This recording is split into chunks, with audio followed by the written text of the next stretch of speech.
திருவள்ளுவரின் வழியில் வாழ்ந்து வாழ்வின் உன்னத நிலையினை அடைய திருக்குறளோடு நாம் என்னும் இந்த நிகழ்விலே இணைந்திருக்கின்ற உங்கள் அனைவருக்கும் முதற்கண் வணக்கம். குறள் எண் 204, அதிகாரம் தீவினை அச்சம்.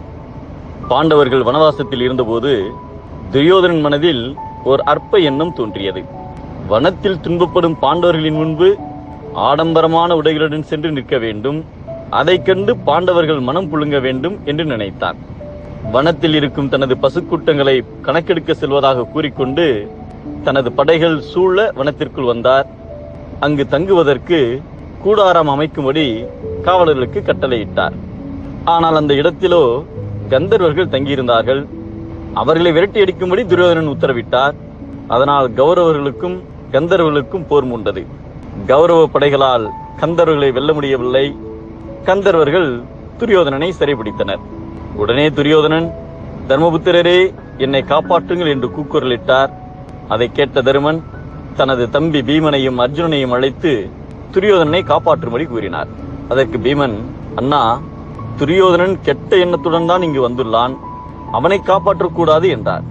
அதற்கு தர்மர், பீமா, நமக்கும் கௌரவர்களுக்கும் யுத்தம் வரும்போது நாம் 5, அவர்கள் 100 பேர்.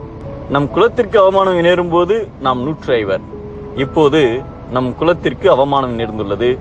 ஆகையால் அவரை காப்பாற்ற வேண்டியது நம் கடமை. நீ செல்லாவிட்டால் நானே சென்று கந்தர்வனுடன் போரிடுகிறேன் என்று எழுந்தார். அதன் பிறகு பீமனும் அர்ஜுனனும் சென்று கந்தர்வனுடன் போரிட்டு துரியோதனனை மீட்டனர். அப்பொழுது கந்தர்வ தலைவன் தர்மரிடம், இந்த துரியோதனன் உங்களுக்கு பல தீமைகளை செய்தவன், அவனிடம் கருணை காட்ட வேண்டாம், அவனை என்னிடம் ஒப்படைத்து விடுங்கள் என்றார். அதற்கு தர்மர், எங்களுக்குள் கருத்து வேறுபாடுகள் பல இருக்கலாம், ஆனாலும் துரியோதனன் என் தம்பி, அதற்காக அவன் சிறைப்பட்டு செல்வதை நாங்கள் வேடிக்கை பார்க்க முடியாது என்றார். பாண்டவர்களை அவமானப்படுத்தும் கெட்ட எண்ணத்துடன் துரியோதனன் வந்தான். ஆனால் அவர்களால் அவனுக்கு எந்த ஆபத்தும் நேரவில்லை. தானாகவே கந்தர்வர்களால் அவனுக்கு ஆபத்து வந்து நேர்ந்தது. பிறருக்கு துன்பம் தரும் செயலை மறந்தும் எண்ணாது இருக்க வேண்டும். அவ்வாறு எண்ணினால் எண்ணியவருக்கு அறக்கடவுளே கேடு நினைப்பார் என்பதை மறந்தும் பிறன் கேடு சூழற்க. சூழின் அறம் சூழும் சூழ்ந்தவன் கேடு என்கிறார் நம் தெய்வப்புலவர் திருவள்ளுவர். கெடுதல் நினைப்பவர்கள் கெடுவார்கள், நல்லது நினைப்பவர்கள் வாழ்வார்கள்.